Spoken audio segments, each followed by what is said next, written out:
అపోస్తలుడైన పౌలు తెస్సలోనీయులకు రాసినటువంటి మొదటి పత్రిక మొదటి అధ్యాయము 4-5 వచనాలు కలిపి ఉన్నవి నేను చదువుతా ఉన్నాను. ఒకసారి మీ బైబిల్ను తెరచి చూడండి. ఏలయనగా దేవుని వలన ప్రేమింపబడిన సహోదరులారా, మీరు ఏర్పరచబడిన సంగతి అనగా మా సువార్త మాటతో మాత్రము గాక శక్తితోనూ పరిశుద్ధాత్మతోనూ సంపూర్ణ నిశ్చయతతోనూ మీ వద్దకు వచ్చి ఉన్న సంగతి మాకు తెలియను. మీ నిమిత్తము మేము మీ ఎడల ఎట్టి వారుమై ఉంటుమో మీరు ఎరుగుదురు. ప్రార్థన. కృపా సత్య సంపూర్ణుడా మా దైవమా, మీకు వందనాలు. ఈ ఉదయకాల సమయంలో మీ కృపాసన యొద్ద చదవబడిన లేఖన భాగంలో నుండి మాతో మరి మాట్లాడి మమ్మల్ని దర్శించి స్పృశించి, ఇదిగో మేము నేర్చుకోవలసిన సత్యాన్ని నేర్చుకుని ఆ ప్రకారంగా జీవించి మిమ్మల్ని మహింపరిచి ప్రస్తుతం జీవిస్తున్న వారికి ఒక మాదిరిగా మేము ఉండడానికి కృప చూపించమని యేసుక్రీస్తు నామములో ప్రార్థన అడిగి వేడుకొంచున్నాం తండ్రి, ఆమేన్. అపోస్తలుడైన పౌలు ఈ తెస్సలోనీయులకు రాసినటువంటి మొదటి పత్రికలో మొదటి వచనాన్ని ఈ విధంగా ప్రారంభించాడు. తెస్సలోనికలను గురించి ఏమన్నాడంటే, తండ్రి అయిన దేవుని యందును ప్రభు అయిన యేసుక్రీస్తునందును ఉన్న తెస్సలోనిక సంఘము అన్నాడు.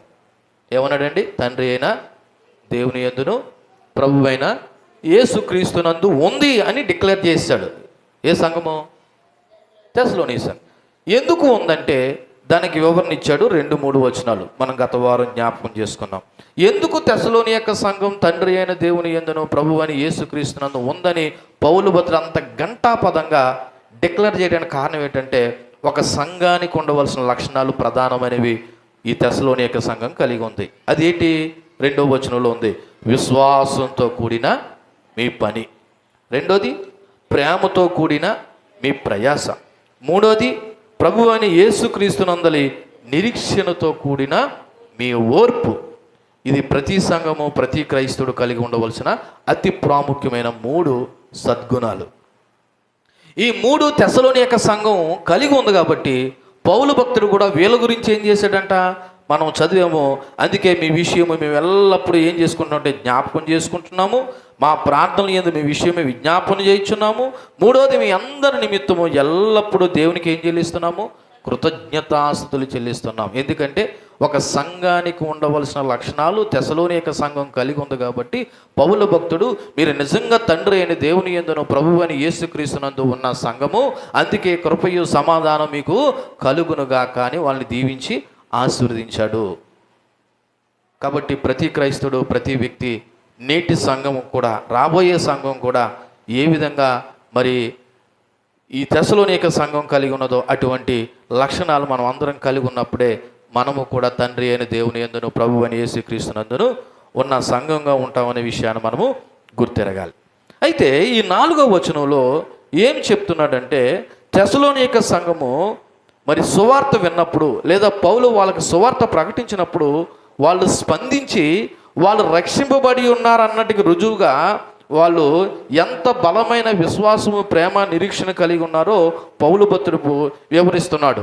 ఈ 4వ వచనం మొదలుకొని ఈ చివరి దాకా తెస్సలోనిక సంఘానికి ఉన్నటువంటి ఆ గుణాలు, ఎందుకు వాళ్ళు తండ్రి అయిన దేవుని యందునో ప్రభు అని యేసుక్రీస్తునందునో ఆ సంఘం ఉన్నది అనడానికి 3 రుజువులు చూపించి ఆ రుజువుల్లో నుండి వీళ్ళు ఏ విధంగా ప్రభువును కలిగి ఉన్నారో అన్న విషయాన్ని పౌలు ఇక్కడ వివరించే ప్రయత్నం చేస్తున్నాడు.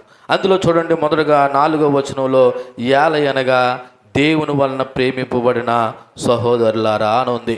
అందులో మొదటగా దేవుని చేత ప్రేమింపబడిన, బిలోవ్డ్ బై గాడ్ అంటే దేవుని చేత ప్రేమింపబడిన అనగా దేవుని దయ దేవుని కృప వల్ల వచ్చిన ప్రేమ, అంతే తప్ప వాళ్ళు మంచి పనుల వల్ల వాళ్ళు దేవుని చేత ప్రేమింపబడలేదు. వాళ్ళే కాదు, నేడు మనమైనా సరే దేవుని చేత ప్రేమింపబడ్డానికి కారణం మన మంచితనము కాదు, మన నీతి కాదు, మన యథార్థత అంతకంటే కాదు, కేవలం దేవుని యొక్క కృప, ఆయన మన ఎడల ఉన్నటువంటి ప్రేమ. కాబట్టి మానవ యోగ్యత వల్ల కాకుండా కేవలం దేవుని యొక్క దయా కృప వలన ఈ తెస్సలోనిక సంఘము దేవుని చేత అనగా తండ్రి అయిన దేవుని చేత ప్రేమింపబడ్డారు అన్న విషయాన్ని పౌలు భక్తుడు జ్ఞాపకం చేసుకుంటున్నాడు. అలాగ తండ్రి అయిన దేవుని చేత ప్రేమింపబడడానికి కారణం ఏంటంటే, వీళ్ళు విశ్వాసం ద్వారా, క్రీస్తు ద్వారా దేవుడు ప్రేమిస్తున్నాడనే ఒక కొత్త నిబంధన బోధతో సమానంగా వీళ్ళ విశ్వాస జీవితాలు ఉన్నాయి. ఎలాగంటే ఒకసారి మీరు రోమీలకు రాసినటువంటి పత్రిక 5వ అధ్యాయము 8వ వచనం చూడండి. రోమీలకు రాసిన పత్రిక 5వ అధ్యాయం 8వ వచనంలో, అయితే దేవుడు మన ఎడల తన ప్రేమను వెల్లడిపరుచున్నాడు, ఎట్లనగా మనం ఇంకనూ పాపులము ఉండగానే క్రీస్తు మన కొరకు ఏమైపోయాడు? చనిపోయాడు. మనం పాపులమై ఉండగానే ప్రభు మన కొరకు ఏమైపోయాడు? చనిపోయాడు. అంటే ఆయన మనం పాపంలో ఉండగానే మనల్ని ప్రేమించాడు. ఆ ప్రేమలోనే ఈ రోజున మనము దేవుని చేత ఎన్నిక కాబడ్డాము, లేదా దేవుని చేత ప్రేమించబడుతున్నాం తప్ప మన నీతి కాదు, మన గొప్పతనం కాదు, మన యోగ్యత అంతకంటే కాదు. అలాగే తెస్సలోనిక సంఘం కూడా దేవుని చేత ప్రేమింపబడిన సంఘంగా మరి ఇక్కడ పౌలు భక్తుడు వాళ్ళని జ్ఞాపకం చేస్తున్నాడు. అంతేకాదు వాళ్ళని ఈ విధంగా సంబోధిస్తున్నాడు. ఏమని సంబోధిస్తున్నాడు? సహోదరులారా అని సంబోధిస్తున్నాడు. ఏమని సంబోధిస్తున్నాడు? సహోదరులారా. పౌలు తన తోటి క్రైస్తవులను విలక్షణమైన రీతిలో సహోదరులారా అని సంబోధించడం ఇంచుమించు ఈ పత్రికలో 15 సార్లు కనపడుతుంది. ఎన్నిసార్లు కనపడుతుంది? 15 సార్లు. ఈ పత్రికే కాదు, పౌలు రాసిన పత్రికలో చాలా సందర్భాల్లో సంఘాన్ని ఏ విధంగా అయినా మరి సంబోధించాడంటే సహోదరులు అంటే ఏంటి? సహోదరులు అనే మాటకు అర్థం నా తోబుట్టువులు. పౌలు సంఘం అనబడుతున్న విశ్వాసులతో పోల్చుకుని మీ అందరికంటే గొప్ప ఎప్పుడు కూడా అనుకోవట్లేదు. నేనెంతో మీరు అంతే, అందుకే క్రీస్తునందు అందరూ సమానమే. దేవునికి మహిమ కలుగును గాక. ఎక్కువ లేదు, తక్కువ లేదు, ఆ జాతి అని లేదు, ఈ జాతి అని లేదు, ఆ కులం అని లేదు, ఈ కులం అని లేదు, డబ్బున్నవాడు అని లేదు, భేదవాడు అని లేదు, అందరూ దేవునిలో సమానమే అన్న భావన నీ కలిగినప్పుడు నువ్వేమని సంబోధిస్తావు తెలుసా? సహోదరుడు లేదా సహోదరి అనే భావన కలుగుతుంది. నిజానికి ఈ భావన క్రైస్తవుల్లో ఉండాలి, సమాజంలో కూడా ఉండాలి. భారతదేశానికి ఒక మంచి ప్రతిజ్ఞ ఉంటుందండి, భారతీయులందరూ నా సహోదరులు. అది ప్రతిజ్ఞలాగే ఉంటుంది తప్ప నిజానికి మనసులో ఆ భావము ఉండట్లేదు. నిజానికి మనసులో ఆ భావం ఉండేలాగుంటే ఈ రోజున తోటి సహోదరుని పట్ల ఇన్ని మానభంగాలు జరగవు, లేకపోతే తోటి సహోదరుడి పట్ల ఇంత ద్వేషభావం ఉండదు. భారతదేశం నా మాతృభూమి, భారతీయులందరూ నా సహోదరులు అయినప్పుడు ఎందుకు ఇటువంటి ప్రతికూలతలు జరుగుతున్నాయి? ఎందుకు ఇటువంటి కుల వివక్ష జరుగుతుంది అంటే ప్రతిజ్ఞలాగా ఉంటుంది, కానీ మనసులో మాత్రం ఏం కలగలేదు మార్పు. సరే, ఆ ప్రతిజ్ఞను పక్కన పెడితే దేవుని పిల్లలుగా మనలోనైనా ఏం కలగాలి? సహోదర భావం కలగాలి. అపొస్తలుడైన పౌలు ఎంత గొప్పవాడు, జ్ఞాని. తన 2 రోమా పౌరసత్వాలు ఉన్నాయి, అంటే ఇటు యూద పౌరసత్వము, రోమా పౌరసత్వం ఉంది. ధనవంతుడు అయినా సరే తన తోటి వారిని, ముఖ్యంగా ఇక్కడ అన్యులు అనబడుతున్నటువంటి తెస్సలోనిక సంఘాన్ని ఏమని సంబోధిస్తున్నాడంటే నా సహోదరులారా అని సంబోధిస్తున్నాడు. ఈ భావం ఎప్పుడు వస్తుందో తెలుసా? నువ్వు క్రీస్తులో నువ్వేమై ఉన్నావు అనే విషయం నీకు అర్థమైతే, నువ్వెలాగ ప్రభువుని నమ్మావో అవతల వాళ్ళు కూడా అలాగే ప్రభువుని నమ్మారు, కాబట్టి నేను దేవుని దృష్టిలో ఎంతో అవతల వారు కూడా దేవుని దృష్టిలో అంతే అనే భావన వచ్చినప్పుడు మనం అందరం ఏమని సంబోధించుకుంటాం తెలుసా? సహోదరుడు, సహోదరి. బయట ఎన్ని వరుసలు అంటే ఉండండి కానీ సంఘంలో ఇక్కడ ఉన్న మనం అందరం ఎవరో సహోదరుడు, సహోదరి అంతే. ఆ భావజాలం ఉన్నప్పుడు సంఘాల్లో ప్రేమికులు కూడా ఉండరు. దురదృష్టవశాత్తు ఈ రోజున సంఘాల్లో ఎవరున్నారు తెలుసా? ప్రేమికులు ఉంటున్నారు, ప్రేమికురాళ్ళు ఉంటున్నారు. మన దేవుని యొక్క రక్తంలో ఒకే తండ్రికి పుట్టిన పిల్లలమైతే అది వరుస కాదు కదా. విచిత్రం ఏంటంటే లోకానుసారంగానూ వరుస పాటించట్లేదు, దైవానుసారంగానూ వరుస పాటించట్లేదు. అవతలామి నాకు చెల్లి అవుతుందా, కూతురు అవుతుందా, అక్క అవుతుందా, వదిన అవుతుందా, ఇవేమీ లేదు. ఆడదైతే చాలున్నట్టుగా యువతల వాడు ఉన్నాడు, మగోడైతే చాలున్నట్టుగా అవతల వాళ్ళు ఉన్నారు. అంటే మనలో ఏ భావజాలం రాలేదంటే సహోదరుడు, సహోదరి అనే భావజాలం రాలి. అలా రాకపోవడానికి కారణం క్రీస్తులో నువ్వేమై ఉన్నావు అనే విషయం నీకు ఇంకా అర్థం కాలేదు. కానీ పౌలుకు అర్థమై ఏమన్నాడు తెలుసా? పౌలు తన తోటి క్రైస్తువులను ఈ విధంగా సంబోధించడానికి గల కారణం ఏంటంటే వాళ్ళందరికంటే తన అధికుడని ఎప్పుడు కూడా చూపించుకోలేదు. కారణం ఏంటంటే క్రీస్తునందు విశ్వసించిన అన్యజనులు కూడా దేవునికి ప్రియమైన వారే. యూదులు మాత్రమే కాదు, అన్యులు కూడా దేవునికి ప్రియమైన వారనే విషయాన్ని పౌలు గ్రహించి తన పాఠకులకి జ్ఞాపకం చేస్తున్నాడు. కావాలంటే ఒకసారి ఎగ్జాంపుల్గా, ఉదాహరణగా మీకు ఈ విషయాన్ని జ్ఞాపకం చేస్తున్నాను. కొరింథీయులకు రాసినటువంటి మొదటి పత్రిక 12వ అధ్యాయము 14వ వచనం నుంచి నేను ఒకసారి చదువుతాను చూడండి. కొరింథీయులకు రాసినటువంటి మొదటి పత్రిక 12వ అధ్యాయము 14వ వచనం. శరీరం ఒక్కటే అవయముగా ఉండక అనేకమైన అవయములుగా ఉన్నది. నేను చెయ్య కాను గనుక శరీరములో దానిని కానని పాదం చెప్పినంత మాత్రాన శరీరంలోనిది కాకపోదు. అలాగే మరియు నేను కన్ను కాను గనక శరీరంలోని దానిని కానని చెప్పి చెవి చెప్పినంత మాత్రాన అది కూడా శరీరంలోది కాకపోదు. అంటే అర్థం ఏంటో తెలుసా? శరీరంలో చెవి ఉన్న చోట చెవి ఉంది, కన్నున్న చోట కన్ను ఉంది, ముక్కున్న చోట ముక్కు ఉంది, నోరున్న చోట నోరు ఉంది. ఎక్కడ ఉండవలసిన అవయవాలు అక్కడ ఉన్నాయి. ఇవన్నీ కలిపి శరీరము ఒక్కటే అన్న విషయాన్ని జ్ఞాపకం చేస్తున్నాడు. చూడండి 27వ వచనంలో, అటువలే మీరు కూడా క్రీస్తు యొక్క శరీరమై ఉండి వేరువేరుగా అవయములై ఉన్నారు. మరియు దేవుడు సంఘంలో మొదట కొందరిని అపోస్తులు గాను, పిమ్మట కొందరు ప్రవక్తలు గాను, పిమ్మట కొందరు బోధకులు గాను, అటు పిమ్మట కొందరిని అద్భుతాలు చేయవారు గాను, తర్వాత కొందరిని స్వస్థపరచు కృపావలము గాను, కొందరిని ఉపకారములు చేయవారు గాను, కొందరిని ప్రభుత్వాలు చేయవారు గాను, కొందరు నానా భాష మాట్లాడేవారు గాను, అందరినీ ఎవరు నియమించారంట? దేవుడే నియమించాడంట. కాబట్టి సంఘంలో ఎక్కువ అని లేదు, తక్కువ అని లేదు. శరీరంలో అవయవాలన్నీ కలిపి ఎలాగున్నాయో మనం అందరం కూడా ఒక్కటే శరీరము, అది క్రీస్తు సంఘం. దేవునికి మహిమ కలుగునుగాక. అందుకే ఎప్పుడు సంఘంలో ఏముండకూడదు తెలుసా? తారతమ్యాలు ఉండకూడదు. ఒకవేళ వయసును బట్టి గౌరవించడంలో తప్పులేదు, కానీ దేన్ని బట్టి కూడా ఎవరికంటే గొప్ప కాదు. అందరూ క్రీస్తునందు ఒకటై ఉన్నాము. ఈ భావజాలం క్రైస్తవులు నేర్చుకోవాలి. ఈ రోజున దురదృష్టవశిస్తూ క్రైస్తవ సంఘాల్లో కూడా కులాన్ని పాటించే వాళ్ళు ఉన్నారు. ఏం పాటించే వాళ్ళు ఉన్నారు? కులాన్ని పాటించే వాళ్ళు ఉన్నారు, జాతిని చూసేవాళ్ళు ఉన్నారు, హెచ్చుతగ్గులను చూసేవాళ్ళు ఉన్నారు, లేకపోతే ధనాన్ని పోల్చుకుని వాళ్ళు నాకంటే గొప్పవాళ్ళు కాదనుకునే వాళ్ళు కూడా ఉన్నారు. కానీ ఒక విషయం చెప్తున్నాను, ఒకవేళ నువ్వు భౌతికంగా ధనవంతుడు అయితే నీ కొరకు ప్రాణం పెట్టినాడు దేవుడు, పేదవాడి కొరకు కూడా దేవుడు ఏం చేశాడు? ప్రాణం పెట్టాడు. ఇప్పుడు అందరూ కూడా క్రీస్తునందు ఏమై ఉన్నారంటే ఒక్కటై ఉన్నారు. కాబట్టి ఆ భావజాలం పౌలుకు అర్థమైంది. కాబట్టి ఇప్పుడు తెస్సలోనిక సంఘంలో ఉన్న వారిని ఏమంటున్నాడంటే దేవుని చేత ప్రేమింపబడిన సహోదరులారా అంటున్నాడు. ఈ రోజున మనం కూడా అటువంటి భావజాలంలోకి వచ్చి దేవుని మహింపరచాలి. చూడండి, దేవుని చేత ప్రేమింపబడిన సహోదరులారా మీరు ఏర్పరచబడిన సంగతి అని రాయబడి ఉన్నది. అంటే ఈ సందర్భంలో ఎన్నిక ఏర్పరచబడడం అంటే ఏంటి? ఎన్నిక. దీన్ని గ్రీక్లో ఎక్లోగేన్ అన్నారు. అంటే అర్థం ఏంటో తెలుసా? ఈ పదంలో నుండే ఎలక్షన్ అనే పదం వచ్చింది. ఇంగ్లీష్లో ఎలక్షన్ అనే పదం, ఎలక్షన్ అనే మాటకు అర్థం ఏంటంటే ఎన్నిక, ఎన్నుకోడు. మనకు కూడా అప్పుడప్పుడు ఏం జరుగుతున్నాయి? 5 years ఒకసారి ఎలక్షన్ జరుగుతాయి. ఈ ఎలక్షన్లో ఏం చేస్తామంటే మన నచ్చిన అభ్యర్థిని ఎన్నుకుంటాం. కానీ ఇక్కడ మాట్లాడుతున్న ఎన్నిక దేనికి సంబంధించిందంటే రక్షణ ఎన్నిక. ఎలక్షన్ టు సాల్వేషన్ అంటే దైవికమైనటువంటి రక్షణపరమైనటువంటి ఎన్నిక గురించి పౌలు భక్తుడు ఇక్కడ జ్ఞాపకం చేస్తున్నాడు. అంటే దేవుడు ముందుగానే మనలను ఎన్నుకున్నాడు అంటున్నాడు. ఎవరిని? మనల్ని అంటే ఇక్కడ ఉన్న వాళ్ళని కాదు.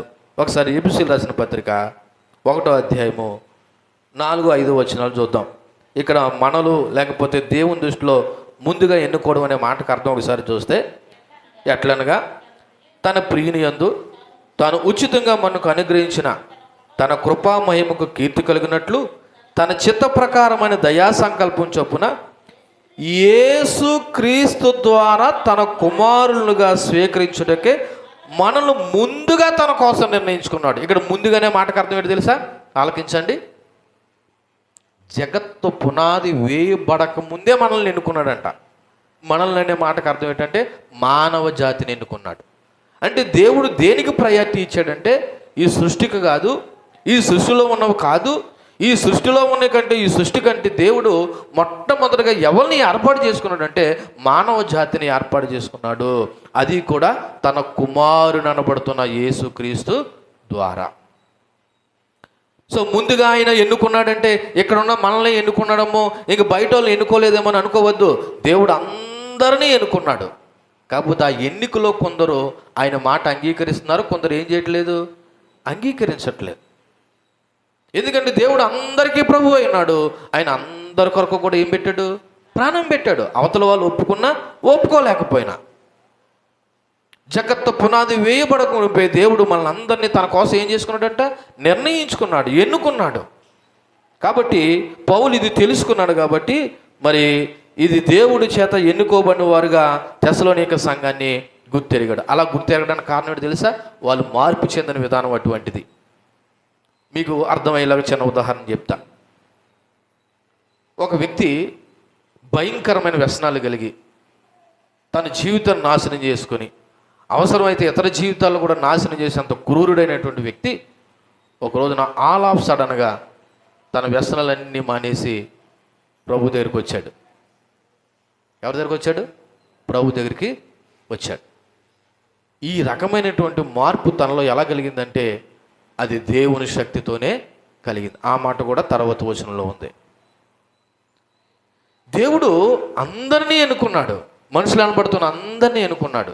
కానీ కొందరు ఆయన మాటకు లోపడుతున్నారు, కొందరు ఆయన మాటకి లోపడలేదు. కానీ ఇక్కడ తెస్సలోనిక సంఘంలో జరిగిన గొప్ప మార్పు ఏంటో తెలుసా? మీకు గత వారం గుర్తు చేశాను. వాళ్ళు ఎప్పుడైతే ప్రభు యొక్క సువార్తను నమ్మారో వాళ్ళ విగ్రహాలు ఏం చేశారు? విడిచిపెట్టేశారు. అంతేకాదు వాళ్ళు ఇతరులకు ఏం చేశారు? సేవ చేశారు. వాళ్ళ దాతృత్వ గుణాన్ని ఇతరులకు చూపించారు. అంతేకాదు హింసల్లో వాళ్ళు ప్రభుని విడిచిపెట్టకుండా జీవించారు. అది చూసిన పక్కనున్న మాసిదోనియ, అకనియ సంఘం కూడా వాళ్ళని చూసి మాదిరిగా ఎంచుకున్నారు. ఇక్కడ దేవుని ఎన్ని కనబడుతున్న దాని విషయంలో మరి జీవితంలో ఫలాలు అనగా ఈ తెస్సలోనిక సంఘం మరి సంఘం విషయంలో విశ్వాసము, ప్రేమ, ఓర్పు స్పష్టంగా వీళ్ళలో కనిపించాయి. కాబట్టి ఈ తెస్సలోనిక సంఘాన్ని ఏమన్నాడు తెలుసా? దేవుని చేత ప్రేమింపబడిన సహోదరులారా, మీరు ఏర్పరచబడిన సంగతి అనగా మీరు ఎన్నుకోబడిన సంగతి ఇది ముమ్మాటికి దేవుని కృప అనే విషయాన్ని జ్ఞాపకం చేస్తారు. ఎందుకని? అతి భయంకరమైనటువంటి లేకపోతే అన్యులుగా ఉన్నటువంటి విగ్రహారాధులుగా ఉన్నటువంటి వీళ్ళు సడన్గా మార్పు జరిగిందంటే ఇది ఎవరి వల్ల జరిగింది? దేవుని వల్ల జరిగిందని, మీరు ఏర్పరచబడ్డది దేవుని చేత అన్న విషయాన్ని జ్ఞాపకం చేస్తున్నాడు. ఇక్కడ ఎన్నిక అనగా దేవుని ఆధారంగా జరిగింది, కానీ అది విశ్వాసం ద్వారా తెలుస్తుంది. ఎలాగ చెప్పనా? ఉదాహరణకి నా వైపు చూడండి. నేను దేవుని చేత ఎన్నుకోబడ్డాను అనుకుందాం. నేను దేవుని చేత ఎన్నుకోబడ్డానన్న విషయం ఎలా తెలుసా? నాలో ఉన్న విశ్వాసాన్ని బట్టి, విశ్వాసంతో పాటు క్రియలను బట్టి ఈ వ్యక్తి మారాడు. కాబట్టి ఈ వ్యక్తిని దేవుడు ఏం చేసుకున్నాడు? ఎన్నుకున్నాడు అని అర్థమవుతుంది. ఇప్పుడు దేవుడు అందరినీ ఎన్నుకున్నాడు, కానీ వాళ్ళు ఏం లేదు, విశ్వాసం లేదు. ఒకవేళ విశ్వాసం ఉన్న వాళ్ళు ఏమి లేదంటే క్రియలు లేవు. మీకు గత వారం గుర్తు చేశాను, విశ్వాసం ముఖ్యమే, విశ్వాసంతో పాటు క్రియలు కూడా ముఖ్యము. క్రియలు లేకుండా విశ్వాసం లేదు, విశ్వాసం లేకుండా క్రియలు లేవు. కాబట్టి దేవుని ఆధారంగా ఎన్నిక జరిగిన మనలో విశ్వాసం ద్వారా ఈ వ్యక్తి ప్రభువును ఎన్నుకున్నాడనే విషయం మనకు అర్థమవుతుంది. ఇందాక చెప్పాను కదా, ఒక క్రూరుడు లేకపోతే ఒక తాగుపోతాడు, ఒక తిరిగిపోతాడు, ఆల్ ఆఫ్ సడన్గా ఇవన్నీ మానేసి ఈ రోజున దేవుని సేవ చేస్తున్నానని అంటున్నాడంటే అతనిలో కలిగిన మార్పు కాదు, అది దేవుని మూలంగా అతనిలో కలిగిన మార్పు మూలన్న ఇప్పుడు ఆ వ్యక్తి ప్రభు వైపు తిరిగి ఎవరి కొరకు వాడబడుతున్నాడు? దేవుని కొరకు వాడబడుతున్నాడు. ఇప్పుడు చెప్పొచ్చా ఆ వ్యక్తి ప్రభు ఎన్నుకున్నాడని? ఎందుకని? ఎన్నో సందర్భాల్లో మానాలంటే మానలేకపోయాడు తనకున్న వ్యసనాల నుండి. కానీ ఈ రోజున అన్నీ మానేసి గొప్ప విషయం ఏంటంటే ప్రభు సేవలో కొనసాగుతున్నాడంటే ఆ వ్యక్తిని కంపల్సరీ ఎవరు ఎన్నుకున్నాను ఉంటారు? దేవుడే ఎన్నుకున్నాడు. మరి ఆ వ్యక్తి ఎన్నుకున్నాడు అన్న విషయం ఎలా తెలిసింది? అతని యొక్క విశ్వాసంతో కూడిన క్రియల మూలంగా జరిగింది. కాబట్టి ఇది దేవుని యొక్క సార్వభౌమత్వం మరియు మనిషి యొక్క బాధ్యత రెండింటినీ చూపిస్తుంది. ఒక పక్క దేవుని యొక్క సార్వభౌమత్వం ఉంది, మరొక పక్క మన బాధ్యత కూడా ఉంది. ఇప్పుడు దేవుడు మార్చాడు, క్రియలు ఎవరు చూపించాలా? మనం చూపించాలి, ఇది మన బాధ్యత. కాబట్టి పౌలు తెస్సలోనిక సంఘాన్ని ఏమంటున్నాడంటే, మీరు దేవుని చేత ప్రేమింపబడిన వారు లేదా ఎన్నుకోబడిన వారు, దానికి సాక్ష్యం ఏంటంటే మీ విశ్వాస జీవితమే. దానికి సాక్ష్యం ఏంటి? మీ విశ్వాస జీవితమే. ఎందుకని? తెస్సలోనిక సంఘం విగ్రహాలు విడిచిపెట్టింది, హింసల్లో దేవుని కొరకు నిలబడ్డారు, తోటి సహోదరుని ప్రేమించుకుంటున్నారు, అవసరమైతే ఒకరి అవసరాలు ఒకరు ఏం చేసుకుంటున్నారు? పాల్పొమ్ములు పొందుకుంటున్నారు. వాళ్ళ దగ్గర ఉందా లేదని ఆలోచన చేయట్లేదు. అన్నిటికంటే ముఖ్యంగా వాళ్ళు దేవుని యందు అంచనమైనటువంటి విశ్వాసం కలిగి క్రియలతో కూడిన జీవితాన్ని కలిగి ఉన్నారు. ఇది గుర్తెరిగినటువంటి పౌలు ఏమంటాడంటే, మీరు తప్పకుండా దేవుని చేత ఎన్నుకోబడిన సంఘము అన్న విషయాన్ని గుర్తెరుగుతూ ఉన్నాడు. దేవునికి మహిమ కలుగును గాక. కాబట్టి ఇక్కడ మీరు భయపడకండి, దేవుడు మిమ్మల్ని మరి ఎన్నుకున్నాడని పౌలు ధైర్యం ఇస్తూ ఈ పత్రిక మరలా రాసి ఎవరితో పంపించాడు? తిమోతితో పంపించాడు. కాబట్టి మీరు భయపడకండి, ధైర్యంగా ఉండండి, దేవుడు తప్పకుండా మిమ్మల్ని ఎన్నుకున్నాడు అని చెప్పేసి వాళ్ళని ప్రోత్సహిస్తూ మాట్లాడినటువంటి మాట ఈ 4వ వచనం. ఇక్కడ ఒక 4 మాటలు చెప్పి ముందుకు వెళ్తాను. దేవుని చేత ఎన్నుకోబడిన వారి యొక్క లక్షణాలు ఎలా ఉంటాయన్నది 4 చెప్తాను. ఎవరి చేత అండి? ఒక వ్యక్తి దేవుడు ఎన్నుకున్నాడంటే ఆ వ్యక్తిలో ఉండేటువంటి 4 లక్షణాల్లో ఫస్ట్, ఆ వ్యక్తి క్రీస్తును పోలి నడుచుకుంటాడు. ఎవరిని పోలి? ఎవరు పోలి? ఉదాహరణకు అపోస్తలుడైన పౌలు ఉన్నాడు కదా, ఈ పత్రిక రాసిన పౌలు. అంతకుముందు ఆయన ఎలా ఉండేవాడు? సంఘాన్ని హింసించేవాడు, తన నమ్మిన ధర్మశాస్త్రమే కరెక్ట్ అనుకున్నాడు. నిజం చెప్పాలంటే ఆయన ఏమి తప్పులు ఒప్పులు తాగుబోతుడు తిరిగిపోతాడు కాదు, కానీ ఒక రకంగా చెప్పాలంటే దైవ వ్యతిరేకంగా బ్రతుకుతున్నాడు. కానీ ప్రభువు రోజున అతను దర్శించాడు, సంధించాడు. తర్వాత ఏ సంఘాన్ని అయితే హింసించాడో అదే సంఘం కొరకు ఈయన ఏమనిపించాడు? శ్రమలు అనుభవించాడు. ఆ పౌలే అంటాడు, నేను క్రీస్తును పోలి నడుచుకునిచున్నాను అంటున్నాడు. ఈ మార్పు ఎలా కలిగిందంటే ఆయన దేవుని చేత ఎన్నుకోబడ్డాడు. ఇక్కడున్న నువ్వు కానీ నేను కానీ దేవుని చేత ఎన్నుకోబడిన వారు అయితే మనం ఎవరిని పోలి నడుచుకోవాలి? క్రీస్తే. ఇక క్రీస్తు తప్ప నీకు ఎవ్వరు మాదిరి కాదండి. గుర్తుపెట్టుకోండి, ఇక్కడ ఉన్నవారు ఎవరిని మాదిరిగా పెట్టుకోకండి. ఎందుకు తెలుసా? ఏదో ఒక రోజు నీ మనిషి ఏమైపోతాడో? దారి తప్పుతాడు. నా జీవితంలో అలాగే జరిగింది. అవన్నీ వివరాలు ఎందుకు కానీ, అందుకే నువ్వు క్రీస్తును మాదిరి చేసుకున్నావు అనుకో, క్రీస్తును రోల్ మోడల్గా పెట్టుకున్నావు అనుకో, ఆయన ఎప్పుడు తొలగిపోయేవాడు కాదు, మారిపోయేవాడే కాదు.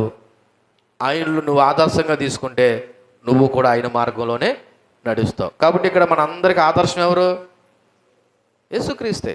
ఎందుకంటే ఆయనలో ఏ పాపము లేదు.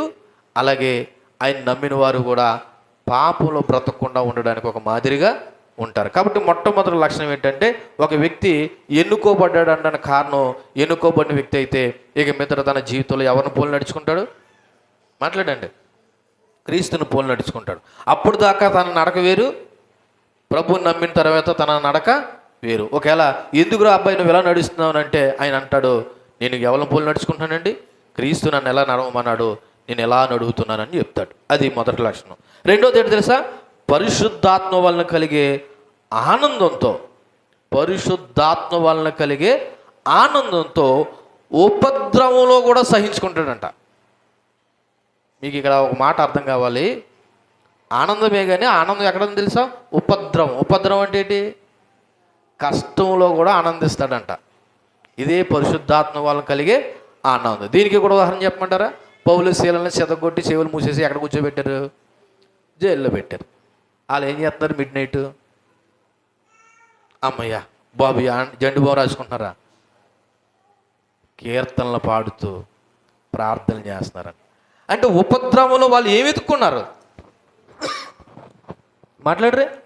ఉపద్రవంలో వాళ్ళు ఆనందిస్తున్నారు. ఈ ఆనందం పరిశుద్ధాత్మ వలన కలుగు ఆనందం. అందుకే దేవుని పిల్లలు అది ఉందా, ఇది లేదా, ఆ కష్టమా, ఈ కష్టమని ఆలోచన చేయరు.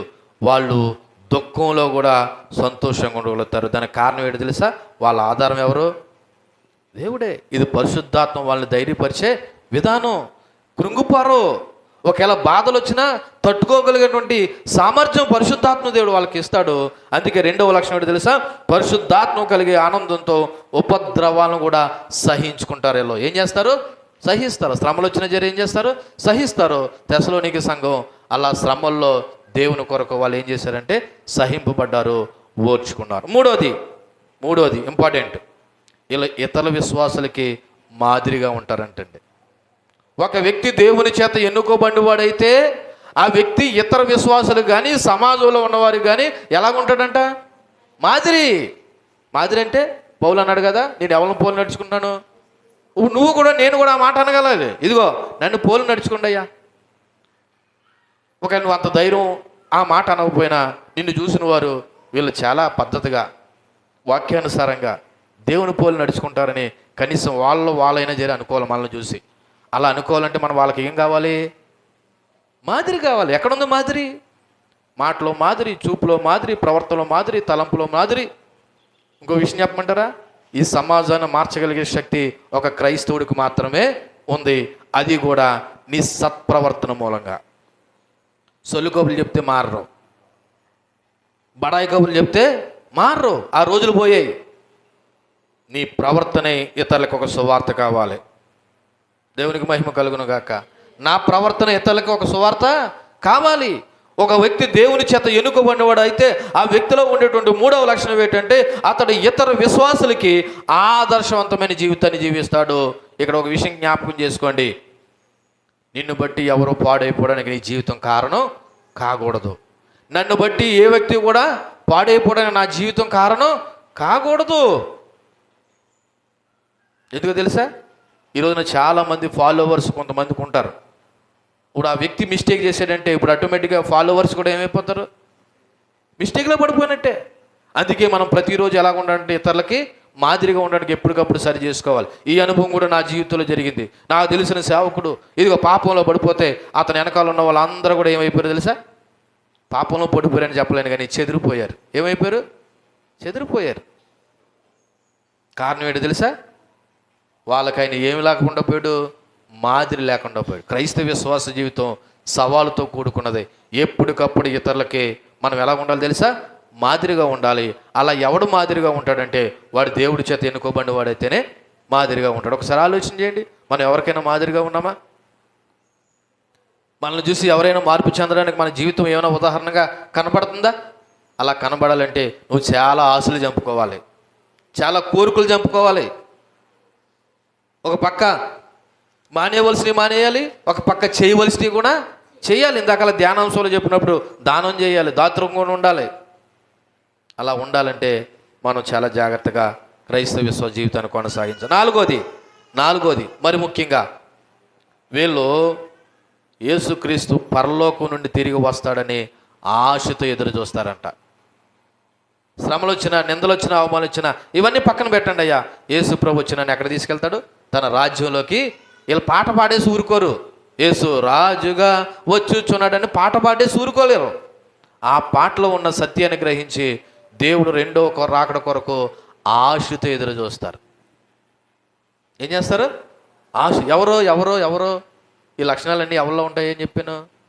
నిజంగా దేవుని చేత ఎన్నుకోబడిన వారైతే లేదా దేవుని యందు విశ్వాసం ఉంచిన వారైతే మొదట వాళ్ళు క్రీస్తుని పోలి నడుచుకుంటారు. పరిశుద్ధాత్మ వల్ల కలిగే ఆనందంలో ఉపద్రవాలు కూడా సహించుకుంటారు. ఇతర విశ్వాసులకి మాదిరిగా ఆదర్శంగా ఉంటారు. అన్నిటికంటే ముఖ్యంగా వీళ్ళు క్రీస్తు పరలోకం నుండి వచ్చే రెండవ రాకడ కొరకు ఆశతో ఎదురు చూస్తారు. ఇది దేవుని చేత ఎన్నుకోబడిన వారి యొక్క లక్షణాలు. ఒకసారి మరలా 5వ వచనాన్ని నేను చదువుతూ ఉన్నాను చూడండి. 5వ వచనం అందులోనే కలిపి ఉంది. మరలా చదువుతున్నాను. ఏలయనగా దేవుని వాళ్ళని ప్రేమింపబడిన సహోదరులారా, మీరు ఏర్పరచబడిన సంగతి అనగా మా సువార్త మాటతో మాత్రముగాక శక్తితోనూ, 2 పరిశుద్ధాత్మతోనూ, 3 సంపూర్ణ నిశ్చయతతోనూ మీ వద్దకు వచ్చి ఉన్న సంగతి మాకు తెలియను.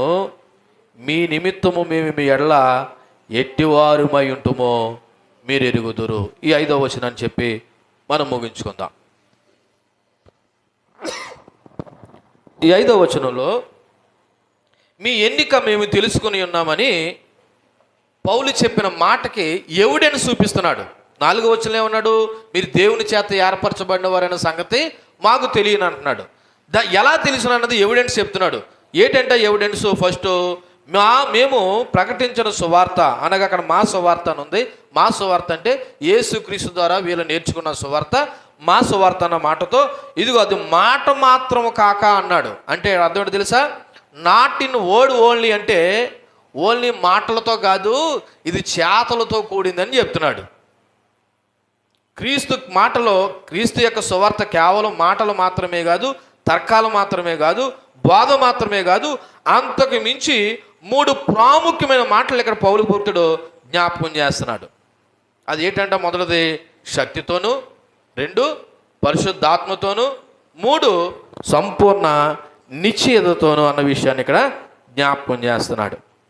కాబట్టి మీ ఇందులో మొదటగా శక్తితోనూ అనేటువంటి మాటని జ్ఞాపకం చేద్దాం. చూడండి, మా సువార్త మాటతో మాత్రము కాక శక్తితోనూ అంటే వీళ్ళు ప్రకటించిన సువార్త ఓన్లీ మాటలు చెప్పేసి పోలేదంట. ఇక్కడ 3 అద్భుతమైన క్రియలు జరిగాయని చెప్తున్నాడు. అందులో మొట్టమొదటిది శక్తితో, విత్ పవర్. దీని గ్రీకులో దునామి, డైనమిస్ అన్నారు. ఈ మాటలో నుంచే డైనమేట్ అనే పదం వచ్చింది. ఏటంట ఈ మాటకు అర్థం? శక్తి. తెస్సలోనికీయులు సువార్త విన్నప్పుడు వారిలో అద్భుతమైన శక్తి కనిపించింది. వారిలో ఏ శక్తి కనిపించింది? అద్భుతమైన శక్తి కనిపించింది. ఏటి ఆ శక్తి అంటే, ఫస్ట్ వాళ్ళ నుండి పాపం నుండి విముక్తి కలిగిందంట. ఏం కలిగిందంట? పాపం నుండి విముక్తి. ఎందుకని? అంతవరకు చేసే పాప పనులు వాళ్ళలో మానివేయడానికి కారణం లోపల ఇంటర్నల్గా ఒక అద్భుతం జరిగింది. అది దేవుని శక్తి. రెండోది, వాళ్ళ యొక్క విగ్రహారాధన విధులు పెట్టారు. జీవితంలో మార్పు కలిగింది, హృదయంలో మార్పు కలిగింది. అన్నిటికంటే ముఖ్యంగా వీళ్ళు దేవుని సేవ చేయడం మొదలెట్టారు. ఎవరో? తెస్సలోనిక సంఘం. దేవుని సేవ అంటే పాస్టర్ గారు చేస్తారని మీరు నోరు మూసుకుని మౌనంగా ఉండిపోకండి. సంఘం ఎవరు సేవ చేయాలా? దేవుని సేవ. ఒకప్పుడు, ఇప్పుడు అందరూ దేవుని సేవ చేయాలా? పాస్టర్ గారు చేయాలా? సంఘం సేవకులు చేయాలా? పాస్టర్ గారు సేవకులు వాళ్ళు కదా, విశ్వాసులు చేయాలా? పాస్టర్ గారు చేయాలా? విశ్వాసులు చేయాలా? తెస్సలోనిక సంఘం ఆ పని చేసింది. వాళ్ళ విగ్రహాలను వదిలిపెట్టారు, పాపం నుండి విడుదల పొందారు, వాళ్ళ హృదయంలో మార్పు కలిగింది, క్రియల్లో మార్పు కలిగింది. అంతేకాదు, అన్నిటికంటే ముఖ్యంగా వాళ్ళు దేవుని యొక్క సేవ చేశారు. ఇది శక్తి యొక్క పవర్. అంటే దైవికమైన శక్తి వాళ్ళలో మార్పుని తీసుకొచ్చింది. కేవలం మాటలు మాత్రమే కాదని పౌలు భక్తుడు వాళ్ళ విషయంలో డిక్లేర్ చేస్తున్నాడు. ఎందుకంటే మీరు ఆల్ ఆఫ్ సడన్గా ఇలా మారడానికి కారణం శక్తి. అది ఏ శక్తి అంటే చూడండి, కింద అంటున్నాడు పరిశుద్ధాత్మతో అన్నాడు. ఏమన్నాడు? In the Holy Spirit. పరిశుద్ధాత్మ. ఎందుకంటే పరిశుద్ధాత్మ సువార్తను శక్తివంతం చేస్తాడు. అపోస్తలుడైన పేతురు గారు పెంతెకొస్తు పండుగ దినమందు ఆత్మావిషయం చేత మాట్లాడుతూ ఉన్నప్పుడు వాళ్ళందరి మీదకి ప్రభు యొక్క శక్తి వచ్చినప్పుడు ఇంచుమించు ఎంతమంది బాప్తిస్మం తీసుకున్నారంట? 3000 మంది బాప్తిస్మం. ఊరికనే మాటలు చెప్తే అక్కడ జరగలేదు. పరిశుద్ధాత్మ శక్తి అక్కడ కార్యము చేశాడు. పరిశుద్ధాత్ముడు ఏం చేస్తాడంటే ఆయన హృదయాలను మార్పు చేస్తాడు. హృదయాలను ఏం చేస్తాడు? మార్పు చేస్తాడు. కాబట్టి మరి ఇక్కడ పరిశుద్ధాత్మ చేసే క్రియల గురించి కొన్ని మాటలు చెప్తాను క్లుప్తంగా. చూడండి, మొదటగా యోహాను సువార్త 16వ అధ్యాయము 8వ వచనం చూడండి త్వరగా. యోహాను సువార్త 16వ అధ్యాయము 8వ వచనం. పరిశుద్ధాత్మ మనలో వచ్చినప్పుడు మనకి ఏం చేస్తాడన్న విషయం. ఆయన వచ్చి పాపముల గూర్చియో, నీతిని గూర్చియో, తీర్పును గూర్చియో లోకమును ఒప్పింప చేయను. ఆయన అంటే ఎవరు? పరిశుద్ధాత్ముడు. పరిశుద్ధాత్ముడు మనలో వచ్చి ఏం చేస్తాడంటే ఫస్ట్ మన పాపాలను ఒప్పింపు చేస్తాడు. మనం ఏమై ఉన్నామనే విషయం ఒప్పింపు చేస్తాడు. మీకు విషయం చెప్పనా? నేను పెర్ఫెక్ట్ అన్నంత వరకు నువ్వు మారవు. నువ్వు పాపినన్న విషయాన్ని గ్రహించినప్పుడు నువ్వు మారుతావు. అది పరిశుద్ధాత్మ నీలో వచ్చినప్పుడు, నీ పాపం అంతా బట్టబయలవుతున్నప్పుడు నీకు తెలియకుండానే నీలో ఒక రకమైన దుఃఖం వస్తుంది. అది రక్షణార్థమైన దుఃఖం అన్నమాట. అది పరిశుద్ధాత్మ నీలో క్రియ జరగాల. ఆ పరిశుద్ధాత్మ నీలో మార్పు రానంత వరకు ఎక్కడ మొట్టుకి ఎక్కడ మేము బాగానే ఉన్నాము అని అనుకుంటారు. కానీ పరిశుద్ధాత్మ నీలో వస్తే ఏం చేస్తాడంట? పాపాన్ని ఒప్పింపజేస్తాడు. రెండోది, పరిశుద్ధాత్మ మనలోకి వస్తే లేదా మనలో ఉంటే యోహాను సువార్త 3వ అధ్యాయము 5-6 వచనాలు. 3వ అధ్యాయము 5-6 వచనాలు.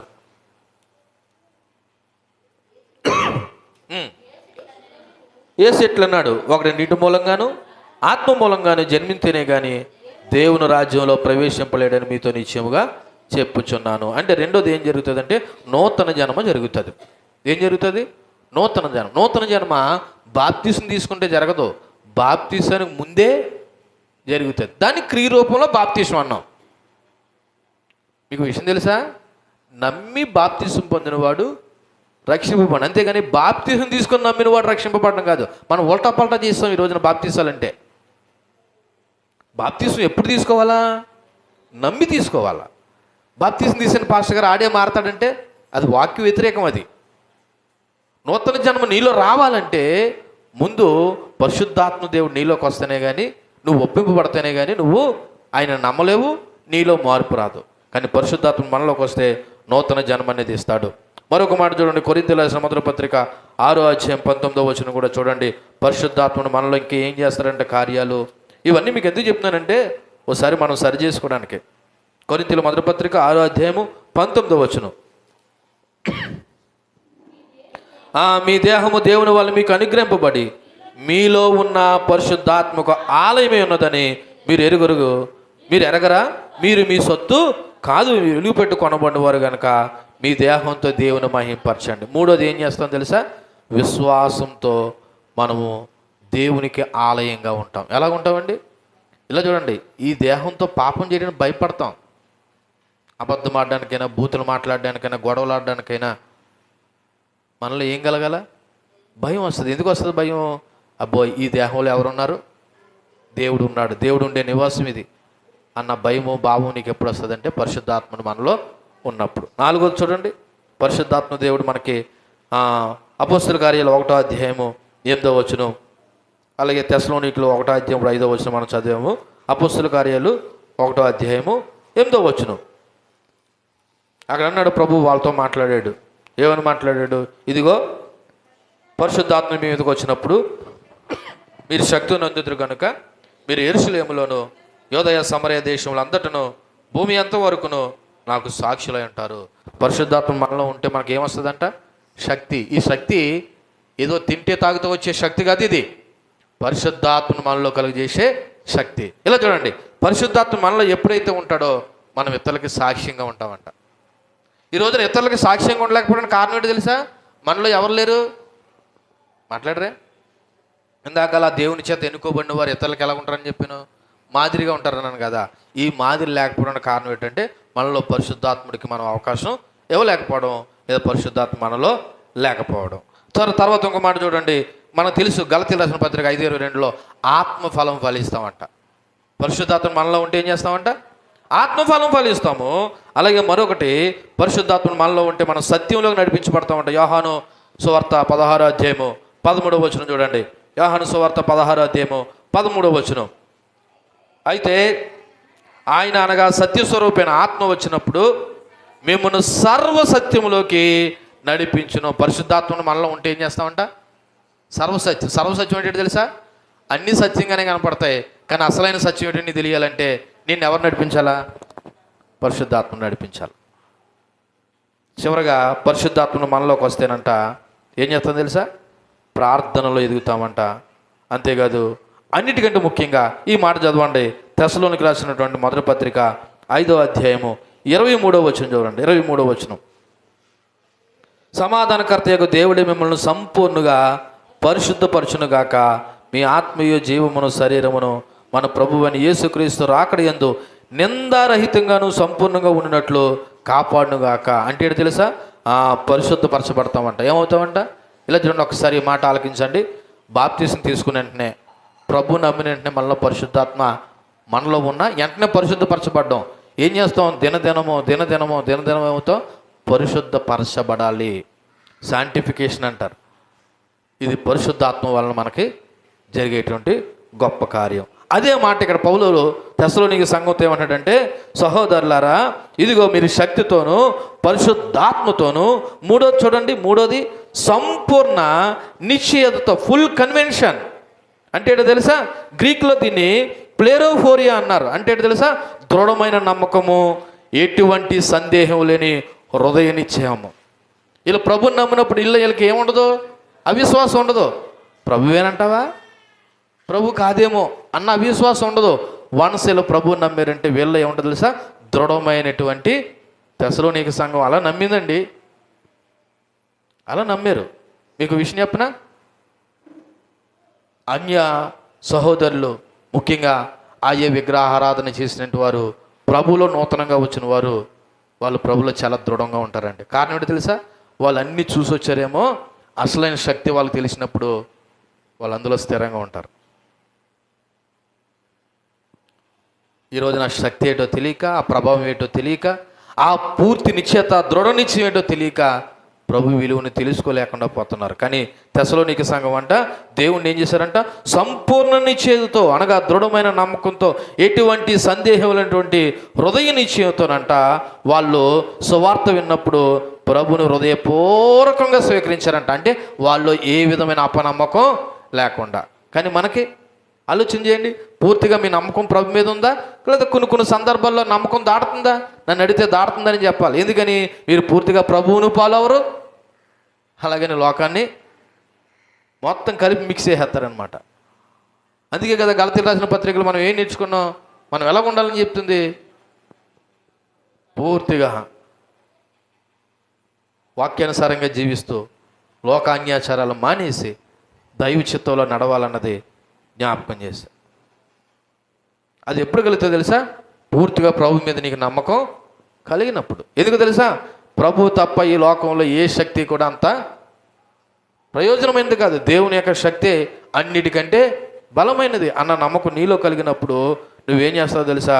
పూర్తి హృదయంతో దేవుణ్ణి అంగీకరిస్తావు. చూడండి, ఇటువంటి గొప్ప శక్తితో సువార్త మీ యొద్దకు వచ్చినప్పుడు, ఆ సంగతి మీరు తెలుసుకున్నప్పుడు మీరు ప్రభుని సొంత రక్షకునిగా అంగీకరించారు. అందుకే మీరు తండ్రి అయిన దేవుని యందును ప్రభు అని యేసుక్రీస్తునందును మీరున్నారన్న విషయం పౌలు భక్తుడు తెస్సలోని సంఘాన్ని అంత దృఢంగా చెప్పడం గల కారణం. చివరిగా ఆ మాట చెప్తాను చూడండి, అది చెప్పి నేను ఏంటి అక్కడ రాయమన్నమాట, సంపూర్ణ నిశ్చయతతోనే మీ వద్దకు వచ్చి ఉన్న సంగతి మాకు తెలియను. ఎందుకన్నాడంటే, తెలియనని ఈ లక్షణాలన్నీ మీలో కనబడ్డాయి కాబట్టి కంపల్సరీ మీలో ఈ కార్యం ఎవరు చేశారంటే పరిశుద్ధాత్మ దేవుడే చేశాడు అన్న విషయం ఒప్పుకుంటూనే మరొక మాట కనబడతా ఉంచండి, మీ నిమిత్తము మేము మీ ఎడల ఎట్టివారి ఉంటుమో మీరు కూడా ఎరుగుదురు అంటున్నాడు. అంటే ఇక్కడ అర్థం ఏంటో తెలుసా? ఇలా చూడండి, ఈ తెస్సలోనిక సంఘం మార్పులో వీళ్ళ యొక్క వ్యక్తిగత సాక్ష్యం కూడా ఉంది. ఎవరి వ్యక్తిగత సాక్ష్యం? పౌలు, శీల, తిమోతి యొక్క వ్యక్తిగత సాక్ష్యం. ఎందుకు తెలుసా? వాళ్ళు చెప్పేసి ఊరుకోలేదు, చెప్పి బ్రతికారు అక్కడ, లేదా బ్రతికి చూపించారు. ఎవరు? పౌలు, శీల, తిమోతి. అందుకే అక్కడ అంటున్నాడు, ఏమన్నాడు అక్కడ? ఇదిగో మీ నిమిత్తము మేము మీ ఎడల ఎట్టివారిమై ఉంటుమో అన్న మాటకు అర్థం ఏంటో తెలుసా? మేము ఎలాటోలో మీకు తెలుసు. అది చూడండి, మేము ఎలాటోలమో మీకు తెలుసు. మేము చెప్పేసే ఊరుకున్నామా, చెప్పి బ్రతికి చూపించామన్న సంగతి కూడా మీకు తెలియను. అందుకే ఈ రోజున క్రైస్తవులు ఇతరులకు చెప్పలేకపోవడానికి కారణం ఏంటో తెలుసా? చెప్పి ఈరోజు ఏం చేస్తున్నారు, అలా బ్రతకలేకపోతున్నారు. కాబట్టి మీకు గత వారం గుర్తు చేశాను, రానోళ్ళని ఎందుకు రావట్లేదని అడిగారా మీరు ఎప్పుడైనా? అలా అడగలేరు. ఎందుకు అడగలేదు తెలుసా? మీరు చాలా సందర్భాల్లో మానేస్తారు కాబట్టి. ఆ మనిషి అవతల వ్యక్తి ఆ క్వశ్చన్ వేస్తుందని ఎందుకు క్వశ్చన్ గొడవలే, దొంగం రాకపోతే రాపోయింది. మళ్ళీ అడిగింది అనుకో, మనం కానీ అడిగామనుకో, నువ్వు మానేయలేదని తిరిగి మనల్ని కానీ అడుగుతుందేమని మనం ఏమైపోతాం అంటే నీలో ఏమి లేదనమాట. చెప్పండి, నీలో ఏమి లేదు. నీలో మాదిరి లేకే ఈరోజు రాను మనిషిని అడగలేకపోతున్నావు. కానీ పౌలు ఏమంటాడు తెలుసా? ఇక్కడ పౌలు ఏమంటాడు తెలుసా? మేము కూడా ఎట్టివారం అంటామో మీకు తెలియను. అంటే ఏంటి అర్థం? క్రైస్తవ జీవితం ఇతరులకు మనం చెప్పాలంటే ముందు మనం ఏమవ్వాలి? మాదిరి కావాలి. పౌలు భక్తుల విషయాన్ని జ్ఞాపకం చేసుకుంటున్నాడు. పౌలు, శీల, తిమోతుల యొక్క జీవితాలు వాళ్ళ సాక్ష్యంగా కలిగి ఉన్నారు. పవిత్రంగా జీవించారు, నిజాయితీగా జీవించారు, దేవుని యొక్క ప్రేరణతో జీవించారు. ఇది సువార్త శక్తికి ఉన్నటువంటి రుజువు. ఇక్కడ ఒక విషయం చెప్పమంటారా? దేవుని సువార్త ఈజ్వల్ టు మాటలు, జీవితము, శక్తి. ఏంటి తెలుసా? దేవుని సువార్త ఈజ్వల్ టు మాటలు అంటే ఏంటి? వాక్యము. ఆ చెప్పిన దాని యొక్క జీవితం, చెప్పిన దాని ప్రకారం. ఉదాహరణ నేను ఉన్నానండి, ఎంత చెప్పి నేను చెప్పిన దాని ప్రకారం జీవించలేకపోతే అనుకో, అసలు మీరు నన్ను ఏమన్నా నా మాట లెక్క చేస్తారా? మీరు లెక్క చేయరు. ఏదో చెప్తున్నాను ఆలకించాలేమో తప్ప నిజానికి నా మీద మీకు ఏముండదు, గౌరవం ఉండదు. ఒక సేవకునిగానే కాదు, మీరు కూడా ఇతరులకు చెప్పేటప్పుడు మీ విషయమే, మీ మాట అవతల వాళ్ళు లెక్కలోకి పరిగణలోకి తీసుకోవాలంటే మన జీవితం కూడా ఎలా ఉండాలో తెలుసా? నిజమైన మాటలు కలిగి, నిజమైన జీవితం కలిగి, దేవుని శక్తితో నింపబడినప్పుడు అదే సువార్త అవుతుంది. దేవునికి మహిమ కలిగిన గాక. ఎప్పటికీ మన దేశం లాంటి దేశంలో, మన ప్రాంతాలలో ఈ రోజున చాలామంది ఇంకా ప్రభుని నమ్ముకోలేకపోవడానికి కారణం ఎవరో తెలుసా? దేవుని యొక్క సువార్త లోపం కాదు, సువార్త నమ్మేమని చెప్పుకుంటున్న క్రైస్తవుల యొక్క లోపం. ఎందుకని? బైబిల్లో ఉన్న ప్రకారము ఈ రోజున క్రైస్తవులు ఏం చేయట్లేదు, జీవించట్లేదు. అక్కడ దాకా ఎందుకు? మీరే ఒకసారి ఆలోచన చేయండి. ఎవరి గురించి ఎందుకు? మన జీవితం ఎలాగుంది, మన మాటలు ఎలాగున్నాయి, మన శక్తి ఎలాగుంది. అందుకే కదా ఈరోజు ఇతరులకి ఏం చెప్పలేకపోతున్నాం, దేవుని యొక్క సువార్తను చెప్పలేకపోతున్నాం, రాన మనిషిని అడగలేకపోతున్నాం, లేకపోతే తప్పులో ఉన్న మనిషిని ఎందుకు తప్పు చేస్తున్నావు అనుకుని మనం గద్దించలేకపోతున్నాం. కారణం ఏంటంటే నువ్వో అని అంటదేమో అని. కానీ పౌలు భక్తుడు మాత్రం అలాగే మేము ఎట్టివారుమై ఉంటుమో మీరు ఏమై ఉన్నారో తెలుసుకున్నారు అంటున్నాడు. అందుకే క్రైస్తవ జీవితం ఓపెన్, ఇందులో సీక్రెట్లు ఏమీ ఉండవు. ఓపెన్గా ఉండాలి, ఓపెన్గా ఉండాలి. ప్రభు అంటాడు, నాలో పాపం ఉన్నదని ఎవడైనా నిరూపించగలడని సవాలు ఎదురాడు. దేవుని పిల్లలు అంత పరిశుద్ధంగా ఉండాలి. నిజమైన సువార్త కేవలం బోధ మాత్రమే కాదు, దేవుని శక్తితోనూ పరిశుద్ధాత్మ పనితోనూ పూర్తి నిశ్చయంతోనూ ఈ రోజున పనిచేస్తూ ఉంటుంది. కాబట్టి ముందుగా మార్పు చెందినవారు లేదా మారు మనసు పొందినవారు ఇతరులకి అనగా అన్ని జనులకు మాదిరిగా ఉండాలి, లేదా అలా జీవించాలి. అప్పుడే మనం కూడా మేము ఎట్టివారమై ఉన్నామని ఇతరులకి చెప్పగలుగుతాం. కాబట్టి ఈ వచనాలు నేను ముగిస్తున్నాను, ఈ మాటలు ముగిస్తున్నాను. పౌలు భక్తుడు ఈ తెస్సలోనిక సంఘంతో మాట్లాడితే ఏమన్నాడంటే, అమ్మా మీరు దేవుని చేత ఎన్నుకోబడినవారు, నా తోటి సహోదరులు, ఎందుకు మిమ్మల్ని ఆ విధంగా సంబోధిస్తున్నామంటే మీలో జరిగినటువంటి అద్భుతమైన ఆ మార్పుకు కారణం దేవుని శక్తి, పరిశుద్ధాత్మ పూర్తి నిశ్చయంతో మీరు ప్రభువుని అంగీకరించారు. అంతేకాదు చెప్పిన మా జీవితాలు కూడా మీ దృష్టికి ఎలాగున్నా ఉన్నది మీరు కూడా చూసారనే విషయాన్ని జ్ఞాపకం చేస్తున్నాడు. మరి ఈ పూట మనం నేర్చుకోవాల్సిన విషయం తెలుసా? ఆ పరిశుద్ధాత్మకి మనం కూడా అవకాశం ఇచ్చి దేవుని చేత ఎన్నుకోబడిన గుంపులో ఒక ఎన్నుకోబడిన వాడు ఎలాగైతే జీవిస్తాడో అటువంటి లక్షణాలు కలిగి ఇతరులకు మనం ఎలా ఉండాలి? మాదిరిగా ఉండాలి. అప్పుడే నూతన ఆత్మల కొరకు నువ్వు ప్రార్థన చేయక్కర్లేదు, ఆటోమేటిక్గా నిన్ను చూసి ఏం చేస్తారు? వస్తారు. అటువంటి కృపదేవుడు మనందరికీ అనుగ్రహించునుగాక. ఆమేన్. కళ్ళు మూసుకుందాం. చెప్పబడిన వాక్యాన్ని బట్టి ప్రభువును స్తుతిస్తూ ఆరాధిస్తూ ఆయన కృపను వేడుకుందాం. మోకరించండి, ప్రార్థిద్దాం. మోకరించండి.